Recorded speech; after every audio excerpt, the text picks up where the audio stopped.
How's it going, everybody? Good afternoon. Happy Tuesday. Welcome to episode 8. We, again, still don't have a title. We're going to call this one Accept Me, though. Everybody wants to be accepted in life. But you really want to be accepted, obviously, when you're writing an offer in today's market. Absolutely.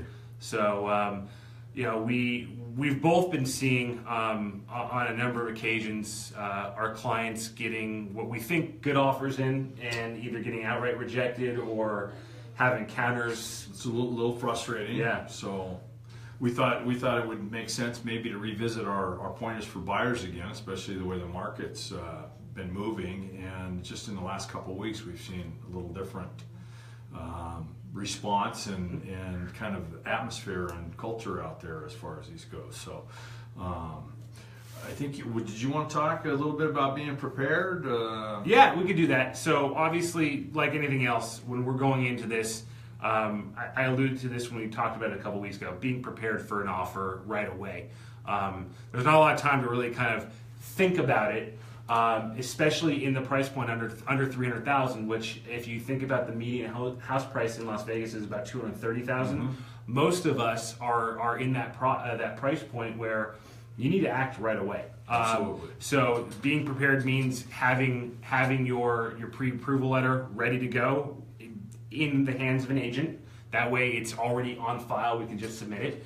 And honestly, being able to, if the house feels like it's the right house, while you're in the home, later that afternoon, but you got to act quickly. I know you were talking about it this week. Yeah, one of the things that you had suggested that I'm implementing all my searches now is we have the ability when a new property comes up that meets a client's specific criteria that it's emailed out to them immediately as soon as it hits the multiple listing service. Mm-hmm. And I think we probably both have clients that are waiting for those emails and call us immediately and say, I want to see this. Yep. Or I want to write an offer. Yeah. Speaking of writing an offer, let's address that because that is something I wouldn't call it a bone of contention, but I want to just address it. So, what are your thoughts about in this type of market writing an offer even before you've seen the home? Initially, it's not something that you'd necessarily want to do or an idea you'd want to entertain for clients. But in the market that we're seeing right now, it's almost essential that you have to be able to do that. Yeah.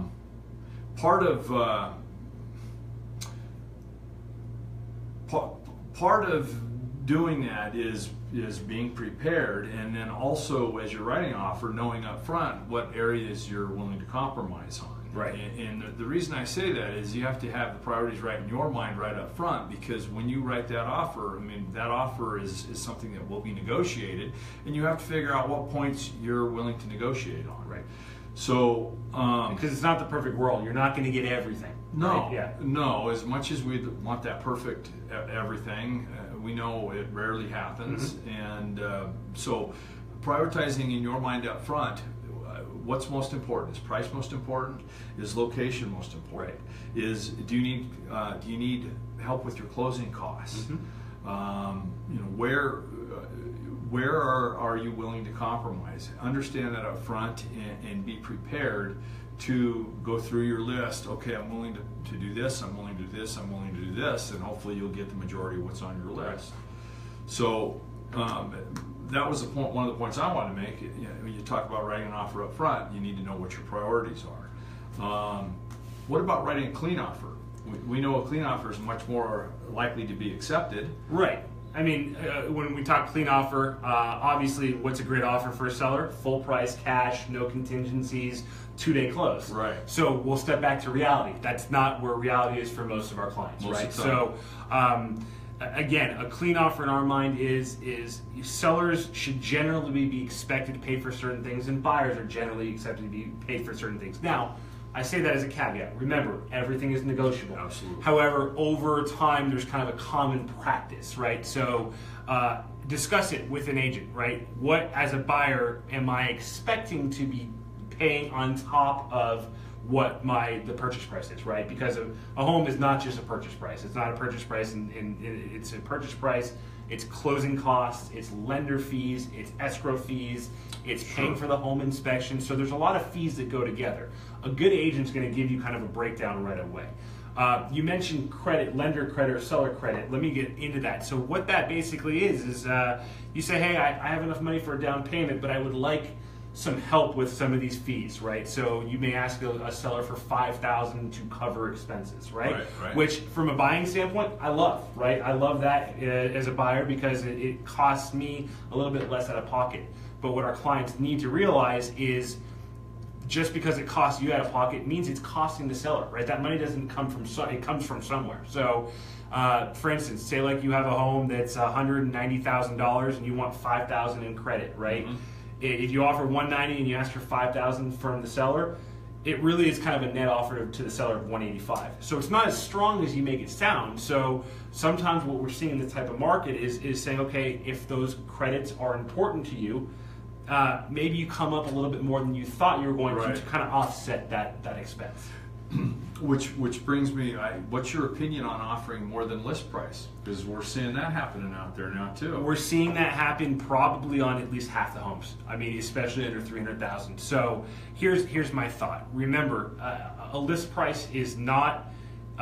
It's nothing other than a price that was basically provided by the seller along with their agent, or if the seller's doing a home for sale by owner, they come up with that price. Now, there are a few marketing options when you're marketing your home, right? You can market your home abnormally high and hope to settle low, but what we're seeing in this type of market is people actually pricing their home either at market value or even slightly under market value to drum up more interest and try to get a bidding war going on. Gotcha. Now, do I agree with it? Do I disagree with it? I don't know if I have any real feeling. It's just an option. So again, here's what I would say.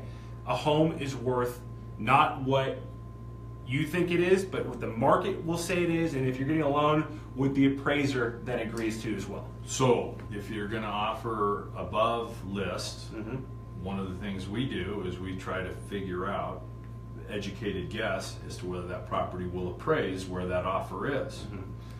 And what I've learned with appraisals is the ones that I usually worry about and keep me up at night are the ones that come in fine, and the ones that you think are going to have no issue at all, those are the ones that are, hey, 10,000 low or something. Right. So again, an appraisal is based on one person's opinion on the day they do the inspection based on market comparables. So is it a perfect system? No, but it's a system that we have, especially when you're getting the environment we operate within, the tools we operate with.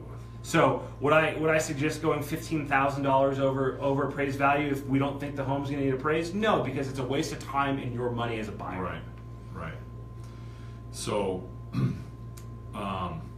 should we just wrap this up, you think, then? Yeah, we could definitely wrap it up. Again, like I said, the market we're seeing is just it's really strong under $300,000. So if this is the price point you're in, we're not saying it's not a good time to buy because rates are low still, and I think they actually went down. The 10-year went down today, so rates are still relatively attractive.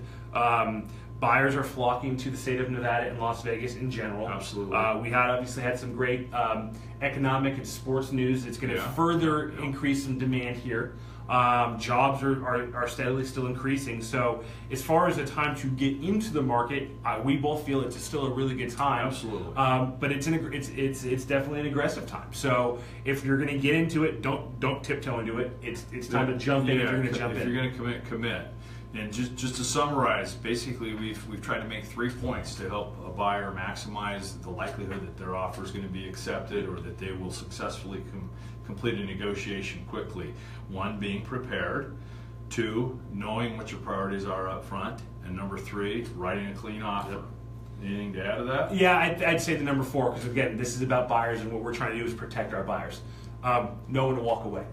Right, know when to walk away. Absolutely. And that's a good way to finish, because honestly, if the seller's at their number and it's just uncomfortable for you, there are more homes. Don't get wrapped up in the emotion of the home buying purchase process. Great advice.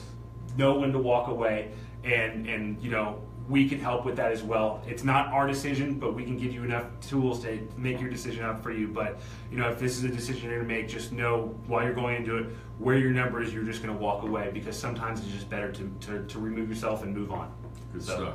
Yeah, right on. Awesome. Well, thank you very much for watching, and we'll see you guys later this week. Have a good one.